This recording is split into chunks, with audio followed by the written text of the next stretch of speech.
Welcome to the Expert Series, where we explore the issues shaping national security and defense. I'm Josh Malm, Director of Research and Analysis for the CDA Institute. Leader of the opposition, Pierre Poilievre, unveiled a plan to strengthen Canada's Arctic defense by promising a new military base in Iqaluit, doubling the size of the Canadian Rangers, and acquiring two armed heavy icebreakers for the Navy. This, among other promises. The strategy is intended to respond to rising threats from Russia and China in the region, with the proposed investments aimed at enhancing Canada's Arctic sovereignty and military presence. This, of course, is all amidst the backdrop of Trump tariffs and evolutions in our bilateral relationship, as well as a liberal leadership race and possible forthcoming election. Today, CDAI board member Vice-Admiral Bob Davidson joins us to discuss Canada's Arctic security needs, the latest developments in our bilateral relationship with the U.S., and what they mean for Canadian security, and the extent to which defense might now become a serious election issue for Canadians. This is the Expert Series.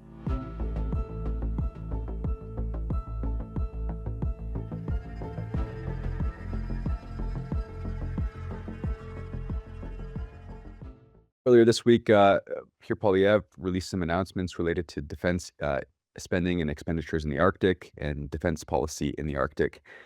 I'm wondering if you might be able to walk us through some of the key aspects of this announcement and maybe talk a bit about how feasible it would be for Canada to increase its defense capabilities in the Arctic.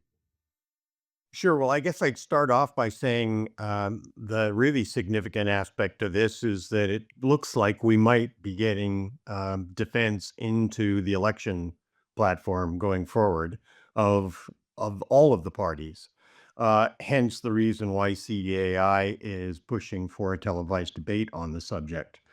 We have an opportunity here to move forward, whether or not we like any of the specific ideas in the specific platforms probably doesn't matter as much as the fact that they're willing to have the conversation and just discuss what is absolutely needed. The other thing that's key here, and it's acknowledged certainly in the conservative platform in an indirect way, is that, we're a first world nation, but we don't have a first world Arctic. Our Arctic at best could be second world.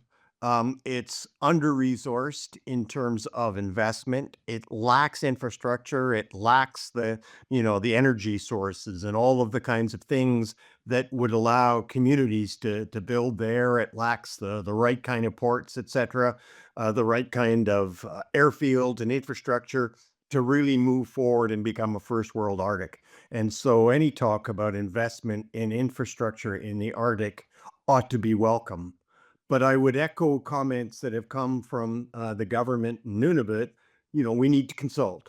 We need to engage with the locals, and whatever we plan to do has to be absolutely in keeping with, their vision for how the area is going to go forward.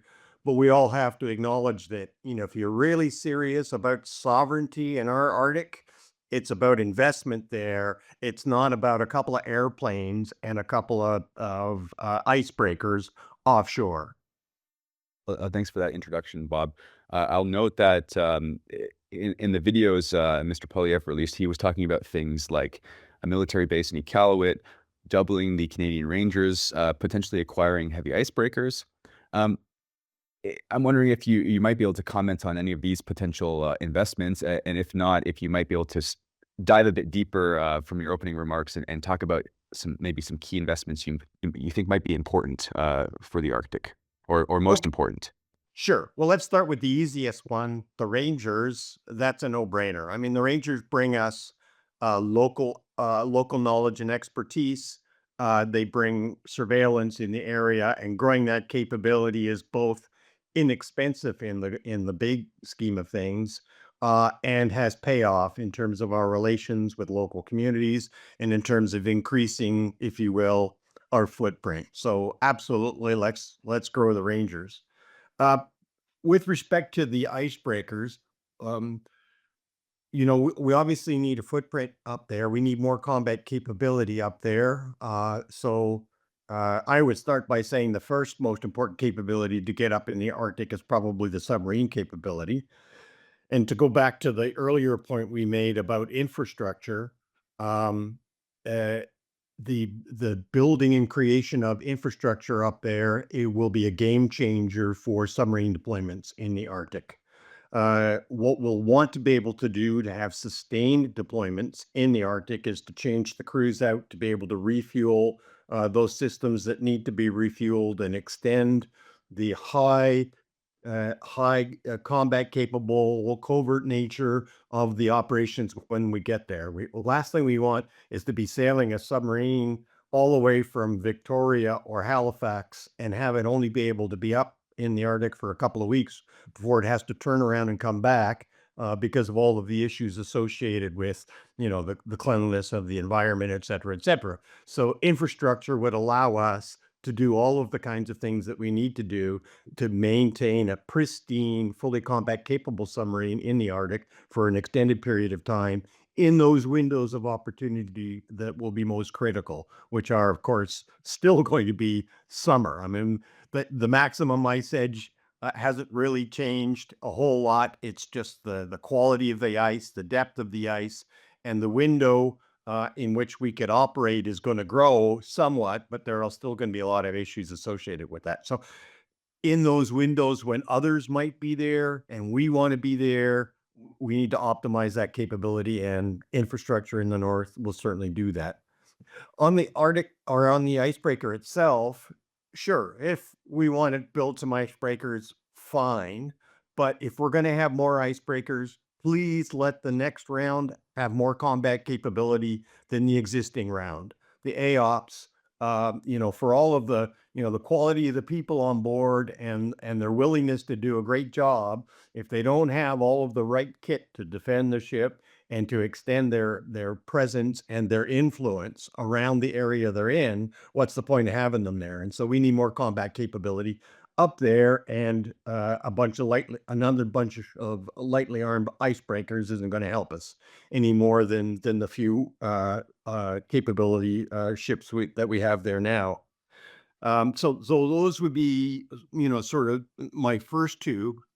And then, obviously the ability to extend air operations up north, to perhaps fly the P-8 out of an airfield up north to speed up turnaround times would be hugely beneficial. So those, I guess, would be the most important. And then, probably finally, it's the unmanned aspect of air operations. So you can get a little bit of capability in unmanned underwater operations from the surveillance side.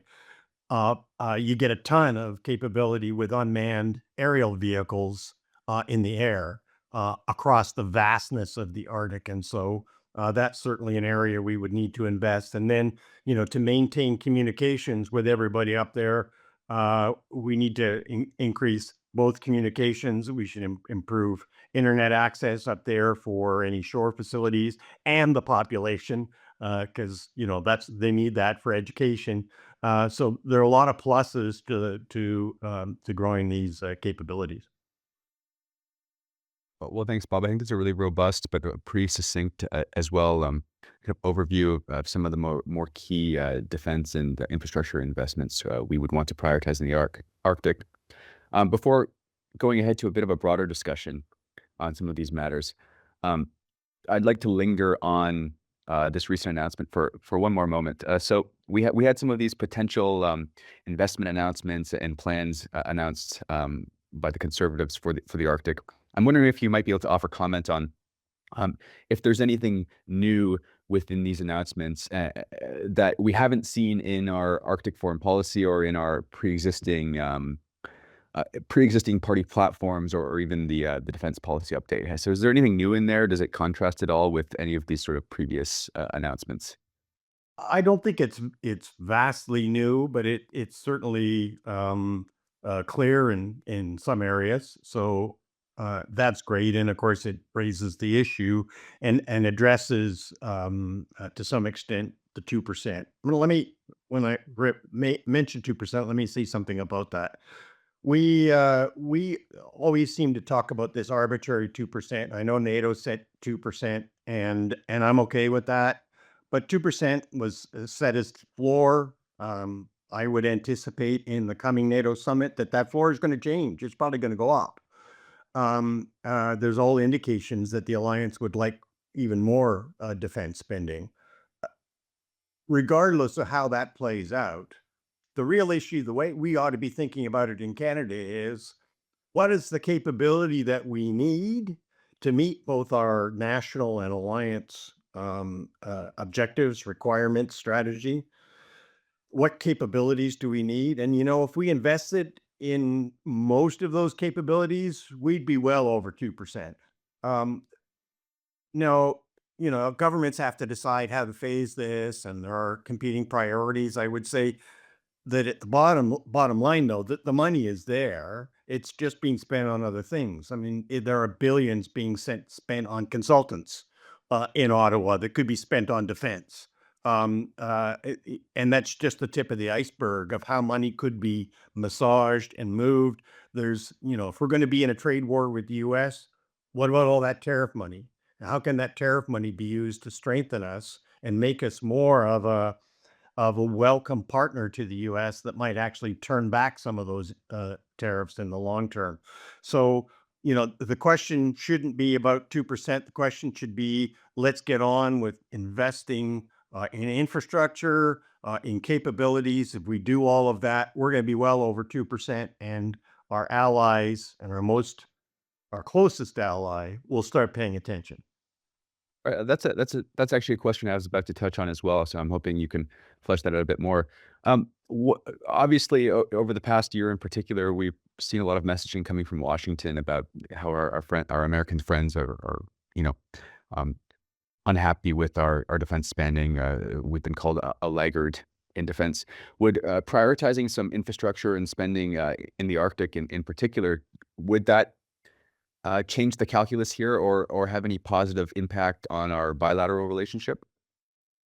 Well, I think it would. I think it would be very important for the US to see that we're investing in the infrastructure, uh, uh, as I say, increasing our footprint in the Arctic, and then investing in more military capability. How can they not? I mean, that's always been a key element of what both parties in the House and Senate have talked about when they talked about Canada not doing its fair share.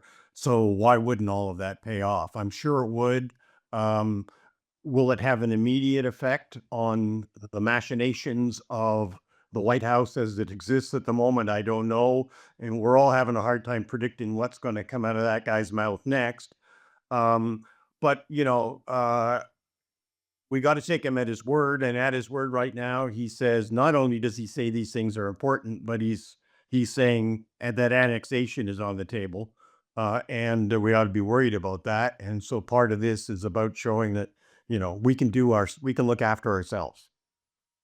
So we touched on this a little bit in the beginning of the podcast, but that word annexation, a lot of effort and time has gone into analyzing Mr. Trump's words and trying to determine if he's being strategic. What does he mean exactly when he says Canada should be the 51st state? And we could have a whole conversation delving into what Mr. Trump means, but I think it certainly does have a lot of people in Canada spooked, and maybe for your average person, they're thinking about our sovereignty and defense in a way that they haven't before, outside this bubble of people who often talk about defense to each other.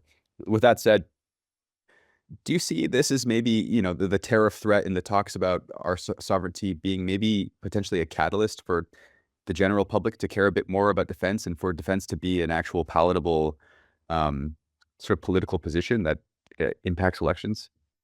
Let's not talk about this or react from a position of fear, would be the first thing I would want to say. What we should be doing is thinking about this as an opportunity to have the conversation. You know, uh, our kimono has been opened by somebody else, and they're pointing at the fact that we're not spending enough on defense as one aspect of their concern for, where Canada stands. So let's at least use this as an opportunity to energize conversation about what our defense spending should be. And let's not do it, like I said earlier, from a financial perspective. Let's do it from a capabilities perspective. What do we need to do in the air, on and under the sea, and on land to meet our NATO and other alliance and national obligations? If we do that first and foremost, and like I say, use this as an opportunity, I think we'll be starting from the right place and not from oh my God, what's the minimum we can do to react to Donald Trump? Just like to go back to the Arctic for a moment.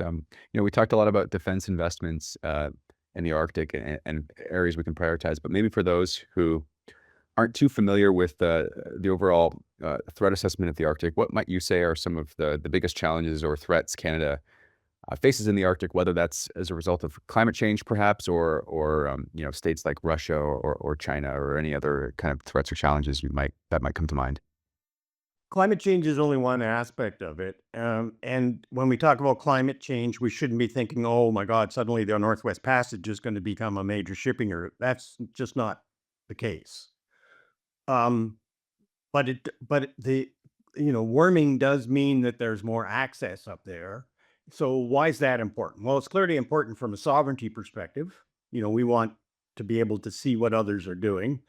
So we need to latch on at least to that aspect of the problem.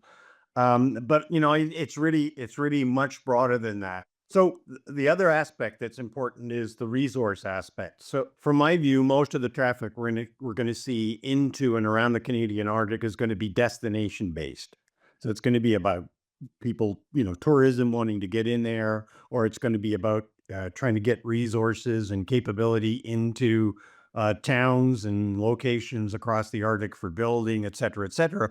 But it's also about natural resources, rare earth elements, and other capabilities that might be up there. That's clearly a key aspect behind the Greenland piece.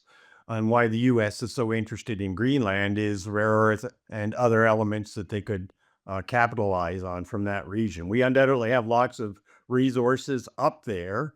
And as the Arctic opens up, there'll be more desire to find and make use of those resources, obviously in an environmentally sound and reasonable way to preserve the pristine nature of the Arctic. But, if we don't do it in that way, in an environmentally friendly way, you can bet somebody else will want to do it in a very environmentally unfriendly way.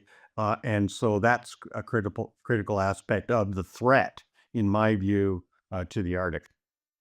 Oh, thanks, Bob. One thing I actually just realized I haven't even brought up yet is NORAD modernization. Have there been any more talks on modernization lately? Did the statement address it at all? And given our current bilateral relationship, do you foresee any big changes on that front in the near future? I'm not seeing any substantial move on that front, but I also don't think there's any substantial change to both the requirement for NORAD modernization and to the binatural importance of NORAD being, Canada, U.S. working together to preserve Arctic defense and aerial surveillance for the whole of North America. And one could argue that whether or not we like the buy Greenland idea, we would certainly probably like to see Greenland more integrated into NORAD in the future in some way, perhaps as a separate sovereign third party.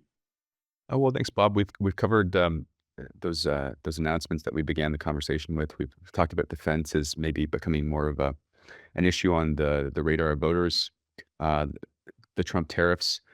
Uh, do you have anything else you'd like to speak to, or is there anything we didn't cover that you think might be an important part of this conversation for people listening? Sure, I don't think we want to forget that this whole issue of defense spending is certainly about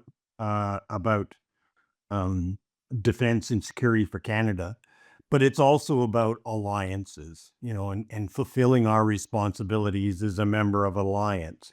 It's also about economies. And, we can see the effect with the tariff issues, but more broadly, the linking of the Canada-US economy and Canada with other nations is all about having strong defense and also securing the air and sea lines of communication between us and others that we would want to trade with. So there's definitely a linkage to economy. And then the third thing is the sovereignty piece that's so important.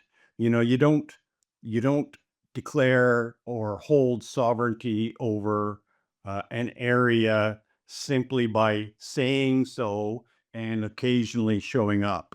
You do it by a persistent presence, by persistent efforts to grow your infrastructure and your capability in the region. That's how we truly show that the Arctic is part of our sovereign territory. And so we've done a lot of talking on that, but now it's time to do a little bit more walking, and meet those commitments properly. So there's one more area maybe before we wrap this up. Off the top of your head, do you see any immediate avenues for collaboration maybe between Canada and other Arctic states that are allies? Well, the Arctic Council's changed somewhat. I mean, Russia used to be in the Arctic Council. They essentially self-selected themselves out. And now the Arctic Council is essentially a NATO body. So we have great relationships with all of the members of the Arctic Council, and the Arctic Council has a role to play uh, in how the Arctic ought to be sustainably developed in a way that preserves it, et cetera, et cetera. But the Arctic Council so far has not had a proper defense and security element to it. And so perhaps now is the time to think about that a little bit more. And maybe there should be a regular NATO meeting that's separate, that's more oriented on Arctic sovereignty and security issues. But there's definitely more that can be done there. Bob, great to have you on. Thanks for offering your thought leadership and your very thoughtful analysis. Good to see you. Always great to have you on, and hope we can keep doing this in the future. Well, that brings us to a close of today's episode. If you enjoyed today's episode, don't forget to subscribe to our newsletter and be sure to follow us on your favorite podcast platform so you never miss an update. We'd love to hear your thoughts, so feel free to leave us a review, send us an email at josh@cdainstitute.ca, or reach out to us on social media. For more in-depth analysis and updates on national security and defense, be sure to visit our website at www.cdainstitute.ca, where you can find articles, reports, and more. Thanks once again to Bob Davidson for joining us for today's discussion, and we hope you'll be joining us next time. Take care.